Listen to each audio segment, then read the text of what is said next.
സർക്കാരിന്റെ നയം ഇപ്പൊ താങ്കൾ തന്നെ നേരത്തെ സൂചിപ്പിച്ചപ്പോൾ ഇവരെ കേൾക്കണ്ട, സോനം വാങ്ചുക്കിനെ കേൾക്കണ്ട, പക്ഷേ ഈ വിഷയത്തിൽ നീറ്റ് പരീക്ഷാ ക്രമക്കേടുകളുമായി ബന്ധപ്പെട്ട് നടപടികൾ സ്വീകരിക്കും, അതാണ് കേന്ദ്ര സർക്കാരിന്റെ നിലപാടെന്ന് പറയുന്നു. പക്ഷേ ഇതൊരു ജനാധിപത്യ രാജ്യമാണല്ലോ, അവർ സമാധാനമായാണ് അവിടെ ജന്തർ മന്ദറിൽ പ്രതിഷേധിക്കുന്നതും നിരാഹാരം ഇരിക്കുന്നതും. ഒന്ന് കേട്ടാൽ ഒന്ന് കണ്ടാൽ എന്താണ് പ്രശ്നമെന്ന് സാധാരണ ജനങ്ങൾക്ക് തോന്നില്ലേ ശ്രീ ശങ്കുട്ടിദാസ്?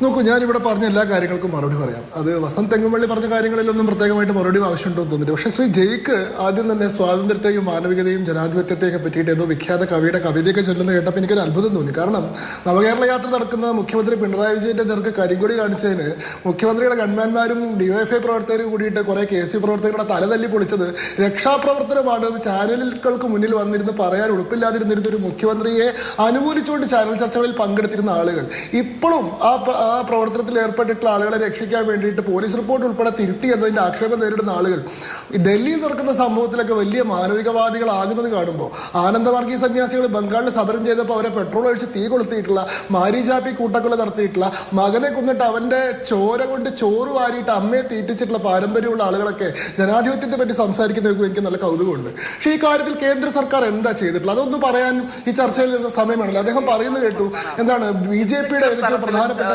സംവാദത്തിൽ വന്നിട്ട് തോന്നിയ പോലെ പറയാൻ കഴിയുമോ? മകനെ കൊന്ന എവിടെ ഏത് നാട്ടിലുണ്ടായ സംഭവമാണ്? അപ്പൊ ഒരവസരം ലഭിക്കുമ്പോൾ എന്ത് തോന്നിയാസം വിളിച്ചു പറയാനുള്ള അവസരമായിട്ട് നമ്മുടെ ഒരു സംവാദത്തെ ഉപയോഗിക്കരുത്. അങ്ങേക്ക് അക്കൗണ്ടബിലിറ്റി ഉണ്ടെങ്കിൽ അങ്ങേക്ക് പറയാം. അങ്ങേക്ക് ഞാൻ സംഭവത്തിന്റെ റഫറൻസ് തന്നാൽ അങ്ങ് സമ്മതിക്കുമോ? ഞാൻ ഈ ചർച്ചയിൽ തന്നെ ശരി, ശങ്കു ജയ്ക്ക് ഒരു ചോദ്യം ചോദിക്കുന്നു. അങ്ങനെ ഞാൻ ഈ ചർച്ചയിൽ തന്നെ അങ്ങേക്ക് ആ സംഭവത്തിന്റെ റെഫറൻസ് തരാം. കോൺഗ്രസ് പ്രവർത്തകനായിരുന്ന മകനെ കൊന്നിട്ട് അയാളുടെ ചോറിൽ വാരിയിട്ട് അമ്മയെ കഴിപ്പിക്കുകയും ആ അമ്മ മരണം വരെ മാനസിക നില തെറ്റി ജീവിക്കുകയും ചെയ്തിട്ടുള്ള അനുഭവം ബംഗാളിലുണ്ട്. ഞാൻ ആ സംഭവത്തിന്റെ റെഫറൻസ് ഈ ചർച്ചയിൽ വേണമെങ്കിൽ അങ്ങേക്ക് പറഞ്ഞു തരാം. ശരി, തുടരും. ശരി, ഞാൻ ഈ വിഷയത്തിലേക്ക് വരാം. ഈ കാര്യത്തിൽ എന്താണ് കേന്ദ്ര സർക്കാർ ചെയ്തത്? BJPയുടെ പ്രധാനപ്പെട്ട നേതാക്കന്മാരൊക്കെയാണല്ലോ ഇതിൽ ഉൾപ്പെട്ടിട്ടുള്ളത്. തരുമെന്ന് നമുക്ക് പ്രതീക്ഷിക്കാം. ജേക്കബ് തൽക്കാലം അദ്ദേഹം പറയട്ടെ. ഞാൻ ഈ വിഷയം ഒന്ന് പൂർത്തീകരിച്ചതിന് ശേഷം അതിന്റെ ഇതിലേക്ക് വരാം. അതായത് ഇപ്പൊ ഈ കാര്യത്തിൽ CBIയുടെ അന്വേഷണം, അതായത് മെയ് 12 CBI അന്വേഷണത്തിന് ഉത്തരവിടുകയുണ്ടായി. ആ അന്വേഷണത്തിന്റെ അടിസ്ഥാനത്തിൽ ഈ വിഷയവുമായി ബന്ധപ്പെട്ടതിന്റെ ഏറ്റവും താഴെ തട്ട് മുതൽ മേലെ തട്ട് വരെയുള്ള ആളുകൾ അറസ്റ്റ് ചെയ്യപ്പെട്ടു. ഏതാണ്ട് 18 മുകളിൽ അറസ്റ്റ് CBI ഈ സമയത്തിനൊക്കെ നടത്തിയിട്ടുണ്ട്. അതിൽ ആരൊക്കെയാണ് അറസ്റ്റ് ചെയ്യപ്പെട്ടിട്ടുള്ളത്? കോച്ചിങ് സെന്റർ നടത്തുന്ന നെറ്റ്വർക്ക് മുതൽ ഇപ്പോൾ ശിരാരാജയ് മണ്ടോക്കർ എന്ന് പറയുന്ന ആള് മഹാരാഷ്ട്രയിലെ തന്നെ ഏറ്റവും വലിയ കോച്ചിങ് ഇൻസ്റ്റിറ്റ്യൂട്ട് ശൃംഖലയുടെ ഒരു നേതാവായിട്ടുള്ള ആളാണ്. അയാൾ ഇതിൽ ഉൾപ്പെട്ടിട്ടുള്ള ആളാണ്. അയാൾ അറസ്റ്റ് ചെയ്യപ്പെടുന്നു. കെമിസ്ട്രി പ്രൊഫസറായിട്ടുള്ള PV കുൽക്കർണി, ഇതിന്റെ മാസ്റ്റർ ബ്രെയിൻ എന്ന് പറയപ്പെടുന്ന PV കുൽക്കർണി, അയാൾ ട്രാൻസ്ലേറ്ററായിട്ട് നാഷണൽ ടെസ്റ്റിംഗ് അക്കാഡമിയുടെ പ്രവർത്തനങ്ങളിൽ പങ്കെടുക്കുന്ന ആളാണ്. അതേപോലെ തന്നെ ബയോളജി പ്രൊഫസറായിട്ടുള്ള മനീഷ ഗുരന്ദർ മന്ധാര, അവര് ഒരു സബ്ജക്ട് എക്സ്പേർട്ട് എന്നുള്ള രീതിയിൽ ഈ പറയുന്ന ചോദ്യപേപ്പറുകൾ തയ്യാറാക്കാൻ വേണ്ടി സഹായിച്ചിട്ടുള്ള ആളാണ്. ഇവരിൽ നിന്നാണ് ഒരു ഭാഗം ചോദ്യപേപ്പറുകൾ ഇവർ ഓർമ്മയിൽ നിന്ന് എടുത്തു പറഞ്ഞു കൊടുത്തതാണ് ഒരു വിദ്യാർത്ഥി എഴുതി തയ്യാറാക്കുകയും അത് മറ്റ് വാട്സപ്പ് മുഖേന മറ്റു സ്ഥലങ്ങളിലേക്ക് പ്രചരിപ്പിച്ചു എന്നാണ് പറയുന്നത്. അതേപോലെ തന്നെ ഇതിന്റെ മറ്റൊരു കിങ് പിൻ ആയിട്ടുള്ള തേജസ് ഹർഷത് കുമാർ ഷാനി, അതേപോലെ തന്നെ ഡോക്ടർ മനോജ് ശർമ്മ തുടങ്ങി വിദ്യാഭ്യാസ മേഖലയിലെ, എഡ്യൂക്കേഷൻ മേഖലയിലെ വളരെ പ്രധാനപ്പെട്ട ആളുകൾ മുതൽ കോച്ചിങ് ഇൻസ്റ്റിറ്റ്യൂട്ടിന്റെ ഈ ശൃംഖല നിയന്ത്രിക്കുന്ന ആളുകൾ മുതൽ ഏറ്റവും താഴെത്തട്ടിൽ ഇത് വിതരണം ചെയ്ത് പൈസ മേടിച്ച ആൾക്കാർ വരെയുള്ള മുഴുവൻ ആളുകളെയും നാബ് ചെയ്യാൻ CBI ഇൻവെസ്റ്റിഗേഷൻ കൊണ്ട് സാധിച്ചു. കുറ്റമറ്റ രീതിയിൽ രണ്ടാമത് നീറ്റ് എക്സാം നടത്താൻ സാധിച്ചു. ആ നീറ്റ് എക്സാമിന് സുപ്രീം കോടതി പറഞ്ഞിട്ടുള്ള മുഴുവൻ മാനദണ്ഡങ്ങളും പാലിക്കാൻ സാധിച്ചു.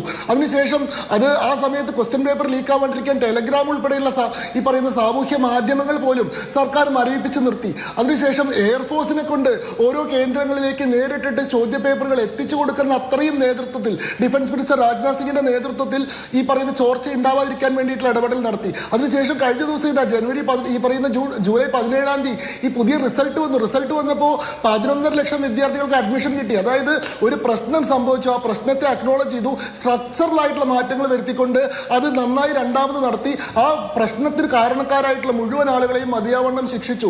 ഈ കാര്യം ഇതല്ലാതെ ഈ കാര്യത്തിൽ എന്താണ് കേന്ദ്ര സർക്കാർ ചെയ്യുന്നത്? ഇപ്പൊ പറഞ്ഞു ഈ പറഞ്ഞ ധർമ്മേന്ദ്ര പ്രധാൻ എന്ന് പറയുന്ന വ്യക്തിയുടെ രാജിക്ക് വേണ്ടിയിട്ടാണല്ലോ ഈ പ്രസ്ഥാനം തന്നെ ഉണ്ടായത് എന്നൊക്കെ പറഞ്ഞു. അല്ലല്ലോ, CJP എന്ന് പറയുന്ന പാർട്ടി ഉണ്ടായ സമയത്ത് ധർമ്മേന്ദ്ര പ്രധാൻ നിങ്ങളുടെ ടാർഗറ്റ് ആയിരുന്നില്ലല്ലോ. CJP ഉണ്ടായത് എങ്ങനെയായിരുന്നു? ചീഫ് ജസ്റ്റിസ് ആയിട്ടുള്ള സൂര്യകാന്ത് മിശ്ര നിയമ പ്രൊഫഷനിൽ, ലീഗൽ പ്രൊഫഷനിൽ വ്യാജ ഡിഗ്രികളും വ്യാജ സർട്ടിഫിക്കറ്റുകളും ഉണ്ടാക്കിയിട്ട് എൻറോൾമെന്റ് നേടുന്ന ആളുകൾക്കെതിരെ പറഞ്ഞിട്ടുള്ള കോക്രോച്ചസ് എന്ന പരാമർശത്തെ വളച്ചൊടിച്ചുകൊണ്ട് അത് ഈ രാജ്യത്തെ യുവാക്കളെ മുഴുവൻ ആക്ഷേപിക്കുന്നതാണെന്ന് വ്യാജ പ്രചരണം നടത്തി. അതിന്റെ പേരിലല്ലേ ഈ പറയുന്ന CJP ഉണ്ടായത്. എന്നിട്ട് നിങ്ങൾക്ക് ചീഫ് ജസ്റ്റിസിനെതിരെ യാതൊരു ആക്ഷേപവും ഇല്ല, ഈ പറയുന്ന വ്യാജ ഡിഗ്രികൾ ഉണ്ടാക്കുന്നതിനെതിരെ ആളുകൾക്കും ആക്ഷേപമില്ല. ആദ്യം നിങ്ങൾ ഈ പ്രസ്ഥാനത്തിൽ ചേരാനുള്ള യോഗ്യതയായിട്ട് 4 കാര്യങ്ങളാണ് പറഞ്ഞിരുന്നത്. 1 മടിയന്മാരായിരിക്കണം, 2 അൺഎംപ്ലോയിഡ് ആയിരിക്കണം, 3 ക്രോണിക്കലി ഓൺലൈൻ ആയിരിക്കണം, ഓരോ ദിവസവും 16 മണിക്കൂറെങ്കിലും ഓൺലൈനിൽ ഇരിക്കുന്ന ആളുകളായിരിക്കണം, മറ്റ് ഇതുമായിട്ടൊന്നും ബന്ധമില്ലാത്ത ആളുകളായിരിക്കണം എന്ന് പറഞ്ഞു തുടങ്ങിയിട്ടുള്ള പ്രസ്ഥാനം പിന്നീട് ക്രമേണ ആളുകൾ കൂടി 15 മില്യണോളം ആളുകളായിട്ട് ഇത് BJP മറികടന്നു എന്നൊക്കെ പറഞ്ഞ് വാർത്ത വന്നപ്പോൾ ഇനി ഈ സംഗതി എങ്ങനെ ഒരു രാഷ്ട്രീയ ആയുധമായിട്ട് ഉപയോഗിക്കാം എന്നുള്ള ചിന്തയുടെ ഉൽപ്പന്നമായിട്ടല്ലേ ജനുവരി ആയപ്പോഴേക്കും ഇത് ധർമ്മേന്ദ്ര പ്രധാന്റെ രാജി ആവശ്യപ്പെട്ടുള്ള സമരമായത്. ജനുവരി 20-ാം തീയതി മാത്രമല്ലേ നിങ്ങൾ ഈ പറയുന്ന നിരാഹാര സമരം തുടങ്ങിയിട്ടുള്ളത്. ധർമ്മേന്ദ്ര പ്രധാൻ നിങ്ങൾ പിന്നീട് നിശ്ചയിച്ചിട്ടുള്ള ഒരു ടാർഗറ്റ് മാത്രമാണ്. ഇനി ഇന്ത്യയിലെ വിദ്യാഭ്യാസ മേഖലയെ BJP തകർക്കുകയാണെന്നൊക്കെ ഇവിടുത്തെ പ്രതിനിധി പറയുന്നുണ്ട്. ഞാൻ ചോദിക്കട്ടെ, ഇന്ത്യയുടെ വിദ്യാഭ്യാസ മേഖലയിലെ ഏറ്റവും സജീവവും കാര്യക്ഷമമായിട്ടുള്ള ഇടപെടൽ നടത്തിയിട്ടുള്ള സർക്കാർ ഏതാണ്? അതായത് 2014 വരെ ഈ രാജ്യത്തിന്റെ എഡ്യൂക്കേഷന് വേണ്ടിയിട്ടുള്ള ബജറ്റ് എന്ന് പറയുന്നത് കേവലം 71,000 കോടി രൂപ മാത്രമായിരുന്നു. 2026 നമ്മൾ സംസാരിക്കുമ്പോൾ 1,39,289 കോടിയാണ് ഈ രാജ്യത്തെ ബജറ്റിലെ എഡ്യൂക്കേഷൻ സെക്ടറിന് വേണ്ടിയിട്ടുള്ള അലോക്കേഷൻ. അതായത് ഏതാണ്ട് ഇരട്ടിയായിട്ട് വർദ്ധിച്ചു ഓരോ മേഖലയിലേക്കും. സ്കൂൾ വിദ്യാഭ്യാസത്തിന് 83,562 കോടിയും ഹയർ എഡ്യൂക്കേഷന് വേണ്ടി 55,727 കോടിയും. നിങ്ങൾ സ്ഥാപനങ്ങളുടെ കാര്യം നോക്കൂ. 14 ലക്ഷം സ്കൂളുകൾ ഉണ്ടായിരുന്ന സ്ഥലത്ത് നിന്ന് 15 ലക്ഷം സ്കൂളുകളായി. ഹയർ എഡ്യൂക്കേഷൻ ഇൻസ്റ്റിറ്റ്യൂട്ടുകൾ 51,534 ഉണ്ടായിരുന്നിടത്ത് നിന്ന് 70,118 18,500 എണ്ണത്തിന്റെ വർധനവാണ്. യൂണിവേഴ്സിറ്റികൾ 760 എണ്ണം ഉണ്ടായിരുന്ന സ്ഥലത്ത് നിന്ന് 1,338 യൂണിവേഴ്സിറ്റികളുടെ വർധനവ്. കോളേജുകൾ 38,000. വിദ്യാഭ്യാസ മേഖലയ്ക്ക് വേണ്ടി ഇത്രയധികം കോടികൾ ചെലവഴിക്കുന്ന സമയത്ത് നമ്മുടെ വിദ്യാർത്ഥികൾ 18, 19, 20 വയസ്സുള്ള വിദ്യാർത്ഥികൾ, വളരെയധികം സ്വപ്നം കണ്ട വിദ്യാർത്ഥികൾ ജീവൻ ഒടുക്കി എന്നുള്ളത് വസ്തുതയാണ്. അത് ശങ്കുട്ടിദാസൻ സമ്മതിക്കും. അപ്പോൾ അവർക്കൊരു നീതി വേണം എന്നാവശ്യപ്പെട്ട ആ കുടുംബങ്ങൾക്ക്, ആ രക്ഷിതാക്കൾക്കൊരു നീതി വേണം എന്നാവശ്യപ്പെട്ടിട്ടല്ലേ അവിടെ തെരുവിൽ നിൽക്കുന്നത്. അത് ആരായാലും ശരി. ഇപ്പം സോനം വാങ്ചുക്ക് നിങ്ങൾക്ക് ലഡാക്ക് പ്രതിഷേധവുമായി ബന്ധപ്പെട്ട് പ്രശ്നമുണ്ട്, പക്ഷെ അതല്ലാതെയുള്ള ആളുകളുണ്ടല്ലോ, യുവാക്കളുണ്ടല്ലോ, അവരെ ഒന്ന് കേട്ടൂടെ? ഇത് കേൾക്കുകയേയില്ല, കണ്ണടച്ച് നിൽക്കും. ഒരു പ്രതികാര ബുദ്ധിയോടെ എന്തിനാണ് പെരുമാറുന്നത്? അവരെ കേട്ടാൽ എന്താണ് കുഴപ്പം? അവർ അവിടെ സമരം ചെയ്യുന്നത്, അത് ഇപ്പൊ ഇവിടെ സെക്രട്ടേറിയറ്റിന് മുന്നിൽ ഒരു സമരം ചെയ്യുകയാണെങ്കിൽ അത് എന്തുകൊണ്ടാണ്? മുഖ്യമന്ത്രിമാർ പോകുമ്പോൾ ഞങ്ങളെ കേൾക്കും, ഞങ്ങളെ വിളിപ്പിക്കും, ഞങ്ങളോട് സംസാരിക്കുമെന്ന് പ്രതീക്ഷിച്ചിട്ടായിരിക്കില്ലേ? നോക്കൂ, വിദ്യാർത്ഥികൾ ആത്മഹത്യ ചെയ്യുന്ന സാഹചര്യം ഉണ്ടായത് ദൗർഭാഗ്യകരമാണ്. അതൊരിക്കലും സംഭവിക്കാൻ പാടുള്ളതായിരുന്നില്ല. പക്ഷെ നമ്മൾ അതിനെ റൊമാൻറ്റിസൈസ് ചെയ്യുന്നത് ശരിയല്ല എന്നുള്ള പക്ഷക്കാരനാണ് ഞാൻ. ഇത്തരം ദുരനുഭവങ്ങൾ ഉണ്ടാകുന്ന സമയത്ത് തന്നെ ആത്മഹത്യ പോലെയുള്ള മാർഗ്ഗങ്ങൾ നമ്മുടെ വിദ്യാർത്ഥികൾ അവലംബിക്കുന്നത് വളരെ ദുഃഖകരമാണ്.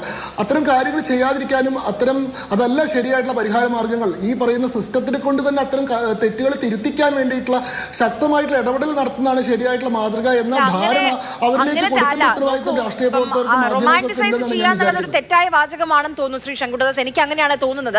താങ്കൾ പറഞ്ഞു ഈ സിസ്റ്റത്തിനെ കറക്റ്റ് ചെയ്യാൻ വേണ്ടിയിട്ടാണ് അവർ തെരുവിൽ നിൽക്കുന്നത്. എന്ത് സംഭവിക്കുന്നു? ആരും തിരിഞ്ഞു നോക്കുന്നില്ലെന്നേ. പിന്നെ എങ്ങനെ കറക്റ്റ് ചെയ്യും? എണ്ണത്തെ പെരുപ്പിച്ച് കാണിച്ചുകൊണ്ടും ആ വിദ്യാർത്ഥികളുടെ എണ്ണത്തെ എടുത്തുകൊണ്ടും അതിനൊരു രാഷ്ട്രീയ ആയുധമായിട്ട് കേന്ദ്ര സർക്കാരിനെ ആക്രമിക്കാമെന്ന് പറയുന്ന പ്രവണത ശരിയായിട്ടുള്ള രീതിയല്ല. ആ സംഭവിച്ച ദൗർഭാഗ്യകരമായിട്ടുള്ള കാരണം അത് ആരും ഇന്റന്റ് ചെയ്തിട്ടുള്ളതല്ല, അങ്ങനെ സംഭവിക്കണമെന്ന് ആരും ഉദ്ദേശിച്ചിരുന്നതല്ല. ഈ പറയുന്ന ചോദ്യപേപ്പർ ചോർച്ച വളരെ ദൗർഭാഗ്യമായിട്ടുള്ള ഒരു ക്രിമിനൽ ആക്ടിവിറ്റിയാണ്. അതിനെതിരെ കേന്ദ്ര സർക്കാരിന് എടുക്കാൻ കഴിയുന്ന എല്ലാ നടപടികളും എടുത്തു കഴിഞ്ഞു. ഈ രാജ്യത്തെ ലക്ഷോപലക്ഷം വരുന്ന വിദ്യാർത്ഥികളുടെ ഈ പറയുന്ന പഠനാന്തരീക്ഷം മെച്ചപ്പെടുത്താൻ ഞാൻ ഈ കണക്കുകൾ മുഴുവൻ വായിച്ചിട്ടില്ല. വേണമെങ്കിൽ എനിക്ക് ഇനിയും പറയാൻ സാധിക്കും. IIT-കളുടെ എണ്ണം 16-ൽ നിന്ന് 23,000, IIM-കളുടെ എണ്ണം 13-ൽ നിന്ന് 21,000. ഞാൻ മുഴുവനാക്കട്ടെ ശ്രീമതി ആര്യ, നിങ്ങൾ പറയുന്നത് മുഴുവൻ ഞാൻ കേൾക്കുന്നുണ്ടല്ലോ. ഇല്ല, എനിക്കൊരു കാര്യം കൂടി പറയാനുണ്ട്. എനിക്ക് ഇദ്ദേഹം പറഞ്ഞതിന് ജെയ്ക് സി തോമസ് പറഞ്ഞതിന് ഒരു ഉത്തരം കൂടി പറയാനുണ്ട്. അദ്ദേഹം എന്നോട് റെഫറൻസ് ചോദിക്കുകയുണ്ടായല്ലോ, അങ്ങ് ചോദിച്ചത് കേൾക്കുന്നുണ്ടോ? എനിക്ക് ആ റെഫറൻസ് എനിക്ക് മനസ്സിലായി. ഞാൻ താങ്കളിലേക്ക് തിരിച്ചു വരാം. ആ റെഫറൻസ് പറയാൻ താങ്കൾക്ക് ഞാൻ സമയം അനുവദിക്കും. ആ റെഫറൻസ് പറയാൻ ഞാൻ ജെയ്ക് സി തോമസ് ഞാൻ പറഞ്ഞത് സൈൻബാരി കൂട്ടക്കൊലയാണ്. ഒറ്റ മിനിറ്റ് മതി എനിക്ക്. ഞാൻ പറഞ്ഞത് സൈൻബാരി കൂട്ടക്കൊലയാണ്. 1970 മാർച്ച് 17 ബംഗാളിലെ ബുർദ്വാരയിൽ നടന്നിട്ടുള്ള സെയിൻ ഫാമിലി മാസക്കർ എന്ന് പറയുന്ന സൈൻബാരി കൂട്ടക്കൊല. അവിടെ മക്കളായിട്ടുള്ള പ്രണബ് സെയിൻ, മൊളയ് സെയിൻ, ജിതൻ റേ എന്നിവരെ കൊലപ്പെടുത്തുകയും അവരുടെ ചോര അവരുടെ അമ്മയായിട്ടുള്ള മൃഗാനിയാനി ദേവിയെ കൊണ്ട് കഴിപ്പിക്കുകയും ചെയ്തിട്ടുള്ള സംഭവം ഡോക്യുമെന്റഡ് ആണ്. അങ്ങെടുത്ത് വായിച്ചാൽ മതി. സൈൻബാരി മാസക്കർ. ശരി.